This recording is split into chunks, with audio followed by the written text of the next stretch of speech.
Alô, amigos, estamos começando aqui no Box 21, na Carlos von Coesers, número 304, mais um programa .net. Nosso convidado de hoje é o nosso comentarista de automobilismo, de esporte, também é presidente da juventude do PMDB, trabalha já há bastante tempo nesta área, mas principalmente é o nosso cara do esporte. E assim, o Daniel, duas coisas que eu quero conversar contigo, começando o programa. Este ano de 2014, com a mudança das regras do automobilismo, e Copa, essa é a parte do esporte. Depois a gente deixa a política para depois. Orlandini, nossos companheiros aí sempre assistindo o nosso programa, e a Fórmula 1 mudou bastante esse ano, né? Bota a mudar, né? E parece que está dando graça. Porque os próprios pilotos estão tendo muita dificuldade de lidar com as novas regras, com o novo carro. O barulho do motor ficou meio esquisito, tu não escuta, o motor turbo não ronca muito alto, apesar de ter uma potência bem maior do que tinha o motor do ano passado. Esse motor novo, ele tem um torque muito diferente, uma saída de curva, uma entrada de curva, é muito complicado para o piloto. Mesmo com o controle de tração, quando tu aponta a dianteira do carro para a saída de curva, se tu acelerar com toda a força, o teu carro roda, porque é muita potência na tração traseira. Isso está dando totalmente um jeito novo de pilotar. Se pegar as imagens da primeira corrida que aconteceu, dos treinos livres, a gente vai poder perceber quanto está bonito o balé dos carros. Os carros voltaram a deslizar. Voltou a ser corrida de kart, o cara anda de lado na pista para fazer uma curva. E essa é a magia do motor turbo. De tu ter muito mais força num motor que tem mais compressão, e os pilotos muitos não se adaptaram. Prova disso é que o Ricciardo, que é o companheiro do Vettel, deu um baile no Vettel. Bem como as McLarens andaram muito bem, a Williams, que era uma equipe atrasada o ano passado, tanto com o Bottas quanto com o Massa. O Massa não teve a chance aí de fazer a prova, foi atropelado pelo Kobayashi, mas fez uma boa pré-temporada, não conseguiu acertar muito bem o carro para a corrida, largou em nono, mas o Bottas teve problema, furou pneu, voltou para o boxe e ainda terminou a corrida em sexto lugar. Então, mostra uma nova Fórmula 1, onde o cara cai para trás, volta, se recupera no braço. E é aquela Fórmula 1 que a gente assistia na década de 80. Que o Prost e o Ayrton Senna arrebentavam o pneu, batiam, perdiam o bico, entravam no box, trocavam o bico e ganhavam a corrida. Isso está de volta à Fórmula 1. A minha esperança é de que continue o ano inteiro com essa mudança de regra, esse equilíbrio que aconteceu entre as equipes, de que isso volte a ser a Fórmula 1 dos anos 80, onde o braço faz diferença. E isso coloca a Fórmula 1 de novo, onde o braço faz a diferença, e parecido com o que é a Fórmula Indy, que o que muda é o braço. Com certeza. Durante muito tempo a Fórmula Indy conseguiu emparelhar os equipamentos, e fazer com que o cara que nunca ganhou uma corrida ganhe as 500 milhas de Indianápolis. E a Fórmula 1 agora parece que ainda tem 2 ou 3 equipes mais atrasadas ali, mas equilibrou. Deu uma grande equilibrada. A Ferrari para trás, a RBR para trás, a Mercedes ali brigando com a Williams, a Force India conseguindo andar, a Sauber conseguindo andar, a Toro Rosso conseguindo andar. Então aumentou bastante o número de equipes que tem a capacidade de disputar a ponta. Esse ano a gente pode ter aí 5, 6 equipes brigando pelo Mundial de Construtores. Que ano passado foram 2, no outro ano RBR, e no comecinho ali um pouquinho de algumas vitórias da Mercedes, algumas vitórias da Ferrari, do Alonso. Conseguiram dar uma equilibrada no início do campeonato, mas RBR. Agora não. Eu não me arrisco a dizer quem vai ser o campeão dos construtores esse ano, nem quem vai ser o campeão mundial. Embora, assistindo a primeira prova, eu diria que seria os pilotos da Mercedes. Eu não sei se isso vai continuar. A consistência da Mercedes parece um carro mais bem desenvolvido que os outros, tanto pela pilotagem do Nico quanto do Hamilton, mas parece um carro mais sólido que os outros. Mas até quando? As outras equipes vêm evoluindo, a temporada é muito longa esse ano. Começou cedo e termina tarde. Então acho que ao longo dos 19 grandes prêmios que a gente vai ter esse ano, pode mudar muita coisa. E Daniel, quando se muda a máquina e as máquinas ficam mais iguais, o talento do piloto, o Ayrton Senna que tem dentro do piloto aflora. né? Porque a gente pegou o Ayrton Senna no início da carreira com equipamentos ruins e ele incomodava. Agora eu estou vendo, olha, com todo respeito ao tetracampeão, Sebastian Vettel, mas ele não é um Schumacher. Ele não é um Senna. Ele tinha uma máquina. Agora ele não tem. Exatamente. Isso vai permitir que nasça uma nova geração da Fórmula 1. Né? A primeira prova mostrou aí os guri, né? Tanto o Nico, que apesar de estar um pouco mais tempo, nunca teve uma oportunidade de ter um bom carro. Agora, com um bom carro podendo mostrar o seu talento, de Ricciardo, esse com o mesmo equipamento do Vettel. O mesmo equipamento. Ele é o segundo piloto, o equipamento do Vettel era melhor. E ele deu um banho de bola no Vettel. Então, eu sempre... O Vettel é um cara consistente, ele não erra, ele é rápido, mas ele é um piloto protocolar. Ele não inventa na dificuldade. Diferente do Fernando Alonso, que anda com a Ferrari capenga, inventa, vai para cima, muda o seu jeito de pilotar, procura o melhor jeito de guiar o carro e consegue ser rápido. O Vettel não é assim. Bom, esse ano temos também no esporte a Copa. Copa no Brasil, Copa em Porto Alegre. Como é que tu tá vendo aí? Estamos quase lá. Quase lá mesmo, né? A Copa desde 2007, todo mundo sabia que ia ter a Copa e as obras... Tem obra ainda que não fizeram licitação.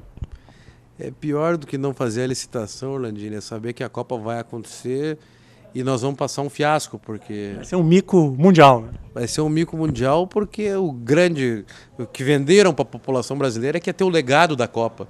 Só que a gente conhece o Brasil, o que não foi feito. O legado são os estádios superfaturados. E olha lá, né? Porque até os estádios, pelo que estão vendo no Brasil, aí tá dando problema nas construções, nas obras, é capaz dos estádios começar a cair na nossa cabeça também. Né? Então, acho que a gente tinha aí toda uma expectativa de um conjunto de obras de mobilidade urbana nas grandes cidades, que não vai acontecer. O recurso estava lá, disponível no AGU, no Orçamento Geral da União, as prefeituras e os estados não conseguiram executar e foi deixando para a última hora. E eu duvido que R$1 de recurso seja empenhado depois da Copa para fazer as obras que ficaram. Quem conhece a política brasileira sabe que vai ficar como está. Que vai ser feito o que for feito, a tapeação até a Copa do Mundo, e depois esquece, babau. O governo está cuidando da reeleição. É ano de eleição, tem uma legislação eleitoral que proíbe o empenho de recursos após o mês de maio para fazer obras. E como é que vai ser? Como é que nós vamos resolver o Brasil depois da Copa?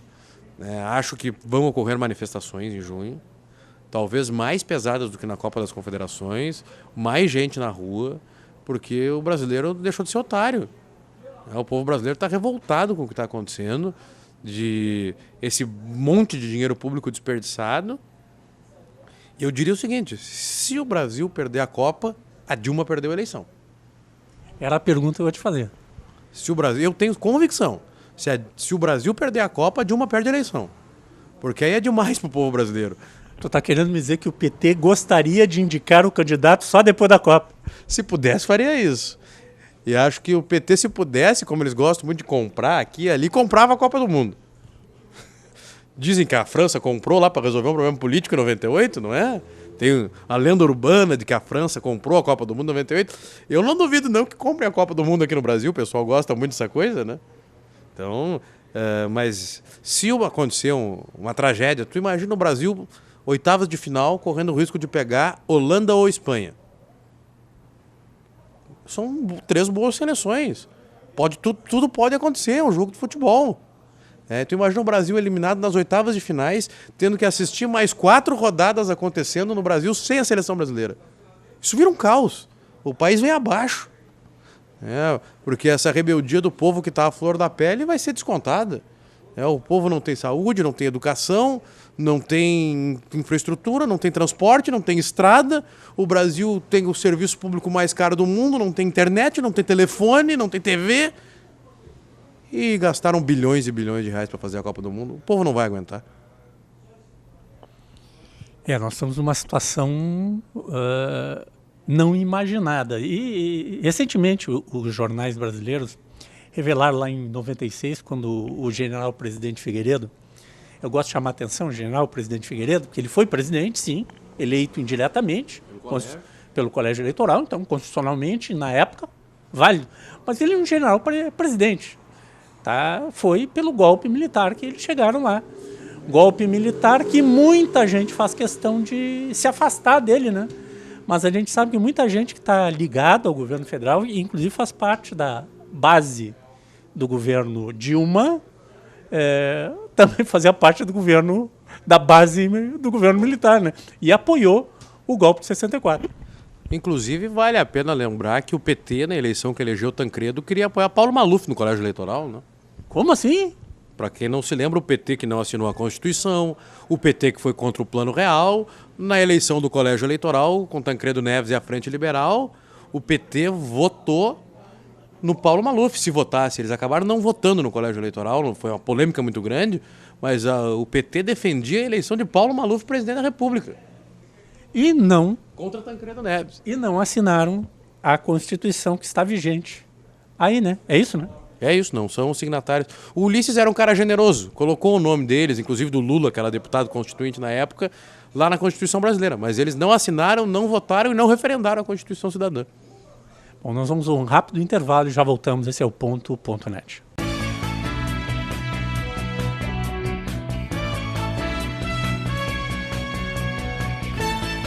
Um ambiente aconchegante, onde o melhor da gastronomia espera por você. Saboreie o delicioso filé parmegiana e o sanduíche aberto Box 21. Conheça a bacalhoada, uma das tantas atrações do Box 21. Filés, peixes, vinhos, petiscos e, é claro, um chopp bem gelado. Ah, e tem sobremesas caseiras também. A melhor opção para o seu happy hour. Traga seus amigos. Venha com sua família. Box 21, Rua Carlos von Koseritz, 304, em Porto Alegre. Reservas pelo telefone 51 33 25 51 21.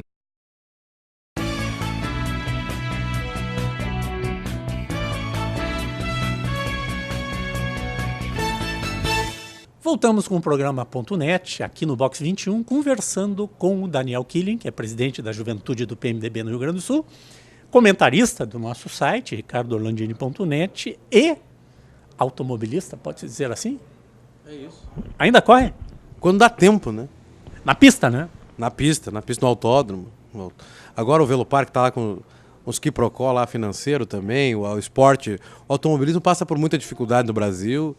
Falta de financiamento, falta de patrocínio, todos estão passando por grandes dificuldades, passando por um remodelamento nacional do automobilismo, mas quando dá a gente corre, sim. Ô Daniel, tu falasse um pouquinho, um negócio, eu gosto muito de falar de história, né? Nós agora, no mês de março, estamos completando 50 anos da Redentora, né? Quem não sabe, a Redentora, a Revolução de Março, de 31 de março, que aconteceu dia 1º de abril de 1964, e que teve apoio de muita gente, sim. Muita gente que está aí no governo hoje. Estão no governo. Gente que apoiou a Revolução de 64, o golpe que derrubou o presidente, que foi eleito vice-presidente constitucionalmente nesse país. Naquela época, ele foi eleito, se votava em presidente e vice. Né? Ele não era o vice do Jânio Quadros, o João Goulart, o gaúcho. Ele não era o vice, mas foi eleito porque ele foi o vice mais votado. Correção que foi feita, que agora, eu acho que a maioria dos países do mundo se elege presidente e vice na mesma chapa, né? Mas o que eu acho estranho é que muita gente, eu já falei isso no tempo que eu tinha programa em rádio, como tem gente que em 64 foi para as ruas pedir para derrubar o João Goulart, foi para as ruas bater palma para os militares, e hoje parece que está com uma memória curtíssima. Inclusive tem senador da República aí que naquele tempo já estava, continuou sendo, teve em todos os lados. Se tiver mais um lado, uma bola, não precisa ser um quadrado, só uma bola, ele está em qualquer lado. Né? Infelizmente a cultura política brasileira ainda protege aqueles políticos que sabem só ser governo, que não sabem ser oposição. Mas isso também faz parte da vida partidária brasileira. O regime de 64 inventou um partido chamado Arena. Aliança Renovadora Nacional. Que depois virou o PDS, depois o PP, era PPR, o Partido Popular Republicano, o Partido Progressista Republicano, que hoje é o PP, o Partido Progressista. É a Arena. Que continua sendo a velha Arena. Saiu um outro partido que do PDS, que foi o PFL, que hoje é o quê? É o DEM? DEM, hoje é o DEM, né, mas que são as raízes da direita brasileira.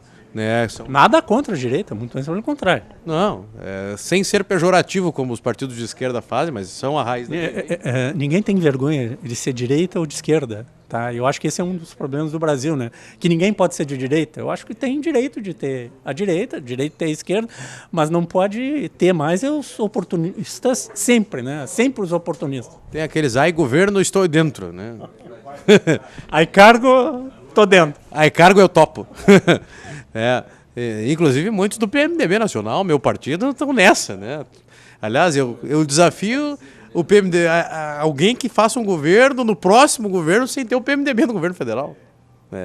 Até porque é o maior partido do Brasil, então suscetível de todos os problemas da sociedade que todos os outros partidos também têm.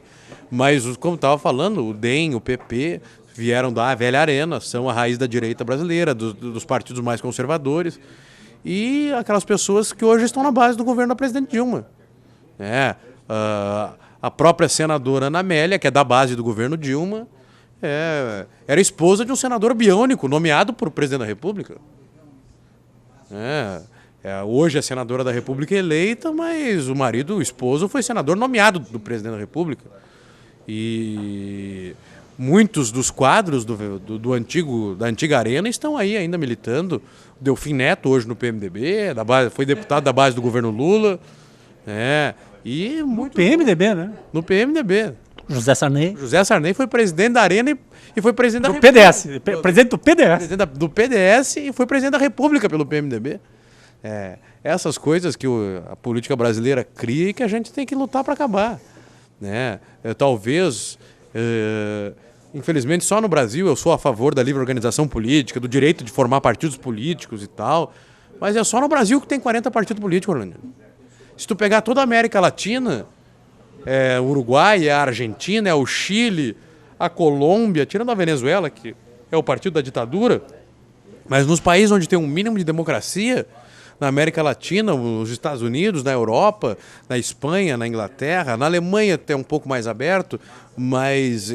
Nos grandes países mundiais são 2 partidos políticos que dominam. Que tu sabe que o cara é conservador ou liberal. Não é nem questão de ser de direita ou esquerda, o cara pensa de um jeito mais aberto, de um jeito mais fechado. Que é como é o Partido Republicano e o Partido Democrata americano. São 2 partidos, tanto para mim, tanto o republicano quanto o democrata são partidos com viés de direita, só que um é mais progressista e o outro mais conservador. Mas tu sabe. No Brasil hoje não sabe nada. Se tu fizer uma pergunta na rua, qual foi o partido que fez a 13ª emenda nos Estados Unidos, que deu a liberdade aos escravos, todo mundo vai dizer que foi o partido... É o republicano, gente. Não foi democrata. O democrata é ultraconservador. É contra as relações internacionais como os republicanos têm, né? Exatamente. O presidente, talvez o mais progressista dos presidentes americanos, Abraham Lincoln, era do Partido Republicano. Talvez um cara... Quem abriu para a China e transformou a China no que é hoje foi um presidente republicano, o Richard Nixon. Como o Ronald Reagan teve o escândalo dele lá do Watergate, mas tinha uma política... O Nixon. Watergate. Desculpa, o Nixon, mas tinha uma política internacional mais avançada que a do Bill Clinton, que era um democrata. Óbvio que tu não vai falar do Bush, dos 2 Bush extremamente conservadores, armamentistas, mas são relações que... O povo americano tem um sentimento político diferente do nosso. E talvez por isso a gente viva hoje essa coisa do nosso Congresso Nacional, que tem 32 partidos representados no Congresso, que representam 32 lideranças partidárias, com tempo para discursar na tribuna, com 10 cargos a mais para a liderança partidária. É por isso que o Congresso Nacional Brasileiro é o mais caro do mundo. Não é pelo número de deputados, é pelo tamanho dos partidos. Aí tu tem líder da maioria, líder da minoria, líder disso, líder daquilo, líder não sei do que lá. E tudo tem cargo a mais por ser líder da minoria. Então, hoje, na verdade, nós somos um país que tem um monte de minoria organizada e a maioria do povo não está representado. Essa é outra pergunta. Se fala tanto em respeitar as minorias, mas a maioria brasileira está sendo desrespeitada. O que tu vê como saída para isso? Só tem uma saída para isso, educação e consciência. Enquanto o povo brasileiro não tiver educação e consciência para deixar de votar no cara conhecido, no cara da televisão, né, no cara que está na mídia, no cara que faz a campanha mais vistosa, eu sempre digo e faço questão de marcar. Meu amigo, se tu viu o teu candidato tapando a cidade de placa, pode ter certeza que de algum lugar saiu o dinheiro que pagou essas placas. E nem sempre ele é declarado e nem sempre ele é honesto. Campanha vistosa demais, pode desconfiar. Tu tá pagando a campanha, meu amigo. Porque político sério não faz campanha milionária.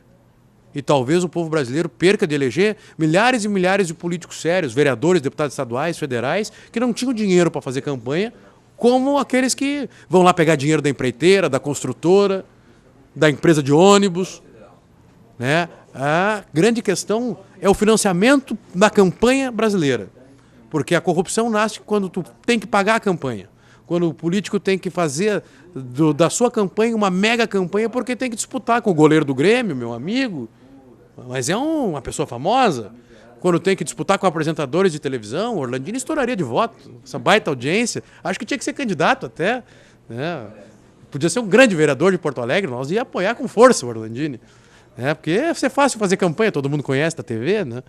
Mas, enfim, acho que essa disparidade nas candidaturas no Brasil é que dão essa curva que acaba com a representação brasileira. Tu não precisa ter um partido forte para ser deputado, tu pode ser de um partido nanico, desde que tu seja uma pessoa conhecida. E isso mata os partidos e mata a representação. Daniel, então o melhor para o Brasil, hoje nós temos esse financiamento, já temos o financiamento público de campanha, porque, como disse, olha, eu me lembro há muitos anos atrás que eu entrevistei na época, o vereador Sebastião Mello, ele disse, mas o Orlandini já tem financiamento público de campanha no Brasil, quem paga a campanha somos nós. É uma grande empreiteira que está pagando com dinheiro público. Então, o ideal é termos um real financiamento público de campanha, ou seja, tudo controladinho. O João, a Maria vão receber a mesma coisa do seu partido político e não tem mais financiamento privado, que é um financiamento oculto. Hoje a curva da corrupção ela é muito maior do que isso. Hoje, se eu fosse deputado federal e fizesse uma lei proibindo a empresa que tem contrato com o governo de doar para a campanha eleitoral, eu fui lá no Transparência Brasil olhar e cruzar dados, tem deputado que recebeu dinheiro de subsidiária da subsidiária da subsidiária da subsidiária da empresa que trabalha para o governo. Ou seja, tu tem uma cadeia de grandes empresas que são sócias em grandes arranjos de produção. E aí a empresa que atua no Rio Grande do Sul não é a mesma que atua na Amazônia e são de segmentos diferentes, mas são do mesmo grupo. Mas quem doou para o deputado do Rio Grande do Sul foi a empresa da Amazônia. E vice-versa. Ou seja, ou se acaba com o financiamento privado de campanha eleitoral, ou isso não vai terminar nunca. Nós vamos ter lá o deputado que defende a morrer o fumo no Brasil porque recebe dinheiro da Souza Cruz, da Philip Morris. Vai ter o deputado que vai defender as armas a morrer porque recebe dinheiro da Taurus e das empresas armamentistas. E assim vai. Como até hoje no Brasil não tem transporte ferroviário porque as transportadoras não deixam. Os sindicatos dos transportadores não permitem acabar com o modal de caminhão que destrói as estradas brasileiras e que mata a gente todos os finais de semana. Nós precisamos mudar. O Brasil tem que ter ferrovia, tem que ter hidrovia, tem que ter um novo plano de distribuição modal da sua produção. E no Brasil não se deixa acontecer isso por causa dos financiamentos de campanha eleitoral. E parece que o povo tem medo de discutir isso e a mídia, então, não tem nenhum interesse em divulgar. Daniel, por que o jovem ainda foge da política?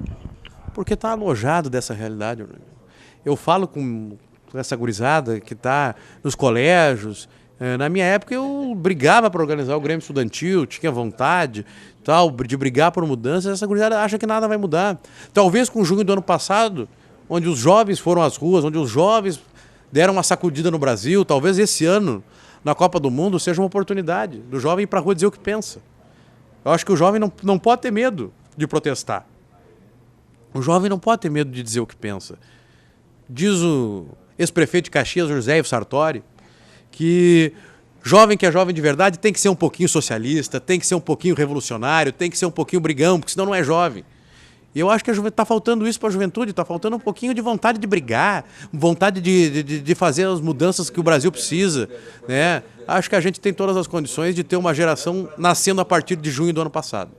Acredito que essa geração vai entender que só se muda o Brasil pela política, que não tem outro jeito de mudar o Brasil, que as manifestações são importantes, que a pressão política é importante, mas que precisa ter representação lá no Congresso Nacional. É lá dentro da Câmara dos Deputados e do Senado da República que a gente vai poder mudar o Brasil. Talvez um Congresso de 513 deputados, onde tem deputado com 11 mandatos, seja a hora da gente acabar com isso. Pense bem, talvez a gente esteja na hora de parar de reeleger qualquer deputado. E a violência? A quem interessa esses grupos violentos que estão agindo em todo o Brasil, se usando das manifestações que seriam democráticas? A violência só interessa a quem está no governo, para descredibilizar as manifestações. A gente pode ver que esses grupos todos, eles querem espantar as pessoas das manifestações. Eu participei, caminhei pelas ruas de Porto Alegre, carregando meu cartaz, minha bandeira, e acho que a gente tem todas as condições de perceber que as pessoas que estão lá remuneradas, estão lá pagas, são grupos organizados, pagos com a cara vendada, né? E eu sempre digo, eu sou testemunha da história, eu não era nascido, eu tinha 1 ano, nasci em 1983, os comícios da Diretas, em 84, 85, nós mudamos o Brasil uma vez, sem nenhuma cara coberta. Em 92, eu já era um pouquinho mais crescidinho e acompanhei pela televisão de perto a cassação e o impeachment do presidente Collor. Derrubamos um presidente de uma democracia jovem brasileira, sem saber o que ia acontecer no outro dia, mas ninguém cobriu a cara para derrubar o presidente. Pintamos a cara de verde e amarelo. É isso que tem que acontecer. Temos que ir para a rua com a cara pintada de verde e amarelo, em nome do Brasil, para mudar o Brasil. E espantar quem quer fazer baderna e bagunça. A polícia tem que prender quem é baderneiro e garantir o direito de livre manifestação do povo brasileiro. Daniel Kiner, não vou te pedir a previsão do automobilismo, porque este ano tá difícil. Né? Obrigado pela tua participação. Eu jogo, viu? Tu joga? Eu jogo. Campeão desse ano vai ser Lewis Hamilton. Lewis Hamilton. Tá aí, gravou? Tá gravado. Lewis Hamilton. Final do ano a gente cobra aqui do Daniel Killer. Esse é o ponto.net.